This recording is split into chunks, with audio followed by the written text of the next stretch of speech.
Hello, my name is Emma Cullen, and my Lest We Forget presentation today will be over an unforgettable leader of American steel industrialization and a leading philanthropist in the United States, Andrew Carnegie.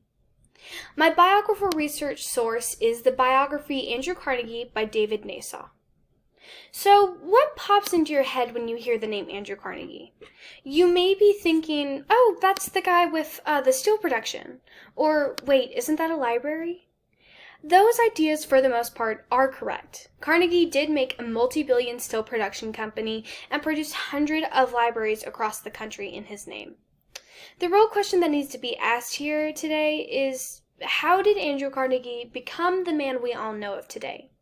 Well, in 1835, in a small village named Dunfermline in the United Kingdom, Andrew Carnegie was born. This village was the epicenter of a huge linen industry, so Carnegie's entire childhood was filled with goals to become a hand weaver like his father, William Carnegie. Unfortunately, newly made industrialized machines kicked the Carnegie family out of business. Because of this, Andrew's mother, Margaret Carnegie, decided to migrate her family to America. On the year 1848, the Carnegies settled into a town named Pittsburgh in Pennsylvania. Andrew was quick to find work to support his family and settled into a job at a textile factory at age 12. Throughout his early teen years, Carnegie's mother always expected the best from him. Margaret believed that her husband had failed at his career, and she wanted to see Andrew succeed for redemption of the entire Carnegie family. With this motivation, Andrew Carnegie spent much of his time gaining knowledge from libraries around the city. This paved way to Carnegie earning a better job at a telegraphing company, and from his impressive education, he gained the attention of a man named Tom Scott. Tom Scott was a top executive of the Pennsylvania Railroad, one of the largest of its time in America. At the age of 17, Carnegie began working under Scott as a clerk and started learning the ways of business, the thing that would push Carnegie into stardom. Over the next 12 years of Carnegie's life, he made thousands of dollars in investments, or as people of today's world call it, insider's information. With this inside information from the Pennsylvania Railroad, Carnegie knew about the impending shift in usage from iron tracks to steel tracks. Andrew saw a chance and he took it.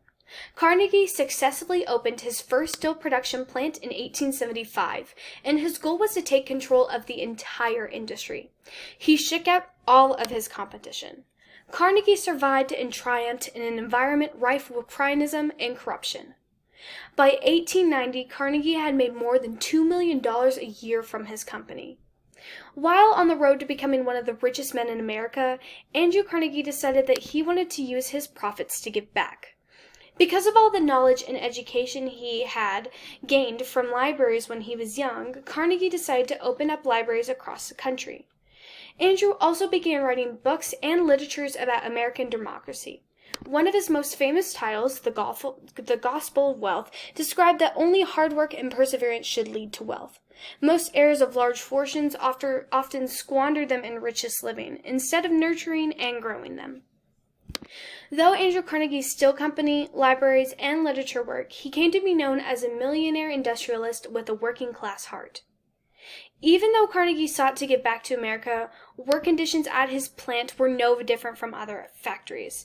The employees only earned average wages of $520 a year from working. In 1892, the employees from Carnegie's plant decided to go on strike. This protest resulted in 4 deaths and hundreds of people injured. This strike destroyed Carnegie's working man reputation as he chose power over rights. Carnegie would spend the rest of his life trying to remove the stain of Homestead from his reputation. Though this came as a brutal blow to Carnegie, his business never stopped growing. By the 1900s, Carnegie still became one of the largest companies in the entire world. In 1901, though, Andrew Carnegie decided to take an offer from J.P. Morgan to buy his company.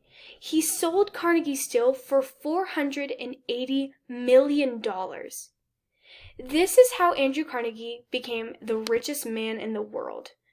At the age of 65, Carnegie spent his time giving away his millions instead of earning them. As his father said, a man who dies rich dies disgraced. When Andrew Carnegie passed away in 1919 at the age of 84, he was given roughly 90% of his earnings to charity. The other 10% went to his daughter, Margaret Miller, and his wife, Louise Whitfield. Andrew Carnegie quickly became one of the most successful businessmen in the history of America. He paved his way through life by surrounding himself with people who had influence, knowledge, and the ability to show Carnegie the way to millions. He wrote books advocating for workers' rights and donated millions to America. The Carnegie Foundation for Advancement of Teachings continued his philanthropic work after death and used improvement science to facilitate innovation. There were also a total of 2,509 libraries built with the donated money from Andrew Carnegie.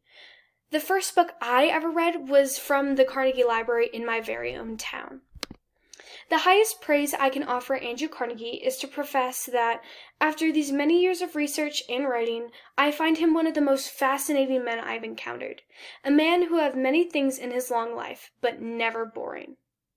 There is no denying that things that Andrew Carnegie did for America, and as the richest man of his time, his remembrance cannot be ignored.